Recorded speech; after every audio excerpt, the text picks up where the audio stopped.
Hello my YouTube family, कैसे हैं आप सब लोग? ठीक ठाक हैं। आज के एपिसोड में मैं रिव्यू प्रेडिक्ट करूंगी हम टीवी के दो हिट ड्रामा सीरियल्स। वो दो हिट ड्रामा सीरियल्स हैं परिजात और हम कहाँ के सच्चे हैं। परिजात मेरा आजकल बड़ा फेवरेट ड्रामा जा रहा है। इसमें अगर बात की जाए अहमद अली अकबर की एक्टिंग की स्किल्स की तो वो बहुत मंजी हुई हैं। इन्होंने ख़ुद को इस ड्रामे में बेहतरीन अदाकार साबित किया है और इस कैरेक्टर में रच बस गए हैं। फील कराया ऑडियंस को, और जब वो रो रहे होते हैं तो ऑडियंस भी साथ रो पड़ती है। बहुत अच्छी एक्टिंग है। मैं तो बड़ी फ़ैन हो गई हूँ इस ड्रामे के बाद। अहदे वफ़ा भी इनका अच्छा था, लेकिन अहदे वफ़ा से ज़्यादा अच्छी एक्टिंग इसमें उन्होंने की है।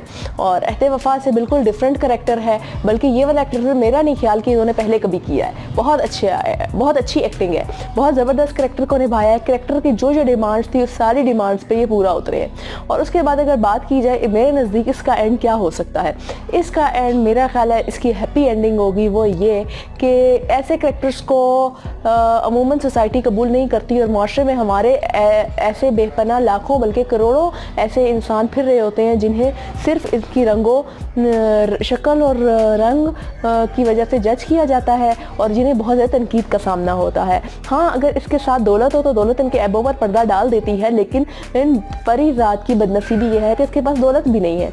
तो इसका एंड ये होगा कि परिजात जिसको किस्मत ले आई है कराची, और वहाँ वो सेठ को इम्प्रेस करेगा अपने तमाम तर असूलों पर चलकर, और सेठ इसको ले जाएगा दुबई में वो सेटल हो जाएगा। और तब इसे भाभियाँ भी जो से पहले तो घास नहीं डालती और फिर से मुँह लगाने लग जाएंगी, और नाहीद जो इस पर बहतान लगाती है और सच नहीं बताती कि उस रात छत पर कोई और था। इस मोहल्ले वाले सब इससे नफरत करते हैं। वो भी इस पर अश कर उठेगी, और बहन तो इसकी हर दुख दर्द में पहले ही शरीक थी, लेकिन वो बेबस थी, कुछ कर नहीं सकती थी। बहन के दिल को भी सुकून मिलेगा कि मेरे इस भाई को भी अब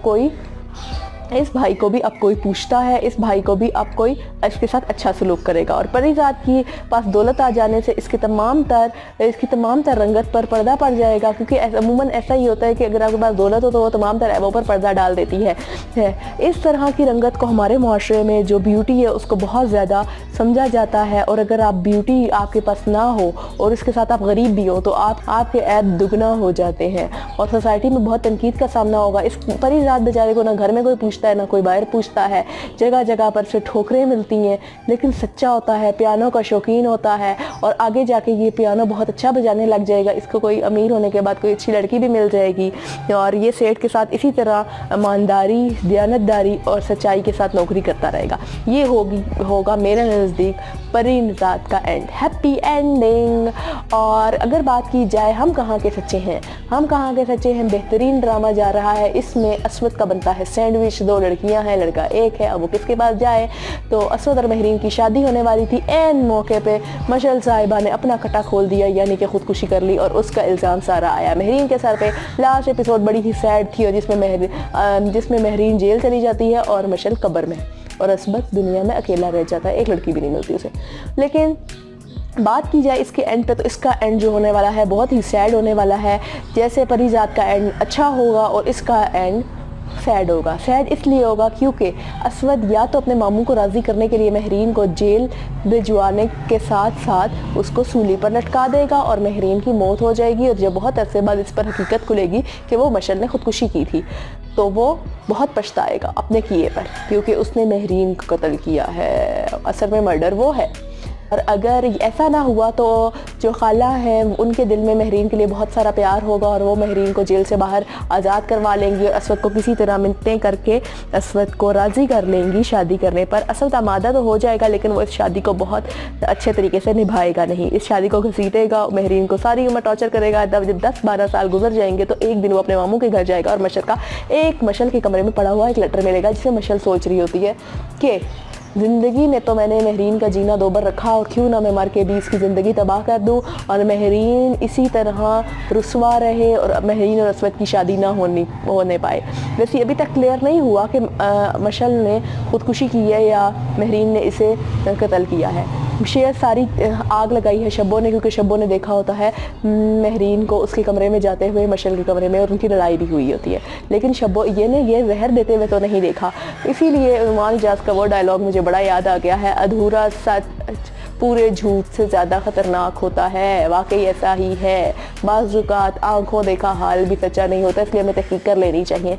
असवद जो होता है उसके दिमाग का हो चुका है कबाड़ा, वो किसी सूरत महरीन को सच्चा नहीं समझ रहा, उसको मासूम नहीं समझ रहा, वो सारा का सारा कसूर ख़ुद का और महरीन का समझ रहा होता है कि ख़ुद वो महरीन से शादी करने पर आमादा हुआ होता है।